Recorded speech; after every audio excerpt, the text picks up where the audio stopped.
dat heeft u begrepen, is niet aan zijn beste wedstrijd toe en een bang maar goed georganiseerd Lierse kan in de wedstrijd komen. Etim wordt netjes met straat gestuurd door The story of Etim Esin, the Nigerian star footballer who could have been one of the world's best footballers but lost it all due to youthful exuberance. You have to impact that discipline in you. Discipline. Train, focus, listen to your coach's advice. And don't think you know it too much. Don't think you have arrived yet, because you still have a long way to go. Most of you are 16, 15, 17, 11. So you still have a young way to go to get your career boost.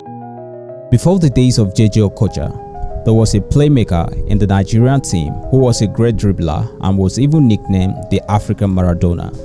His name, Etim Esin. Who is Etim? How special was he? What did he do, and how did he lose it all?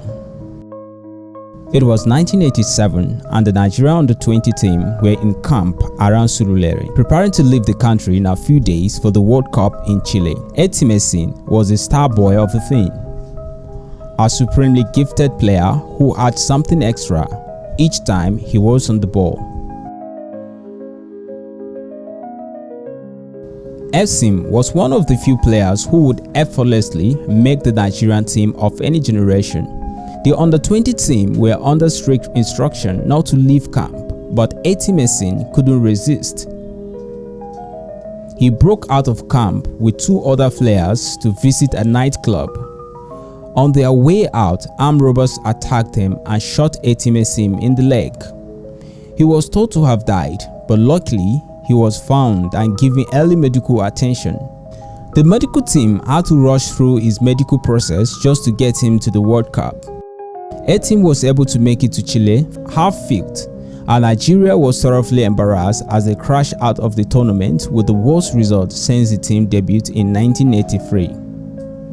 Etim Esin went on to play in Belgium for a number of teams, most notably Lokeren and Lierse, but his hot-headedness and poor attitude made him get into a lot of trouble, which affected him even his international career.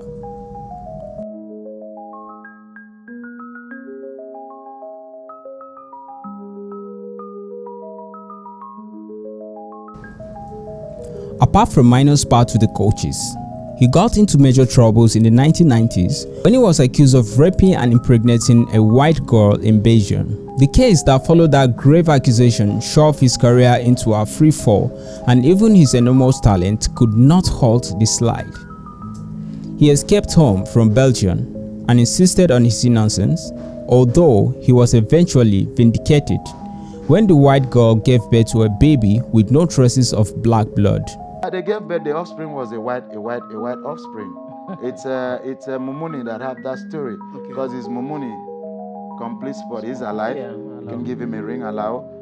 He was in my house in Belgium. I'm not saying it. He was 91. He came to do interview for all the Nigerian professional players. So God bless you. You follow the story. So I mean, he was the only journalist that followed this story till the end. I even wrote that the girl was a white offspring.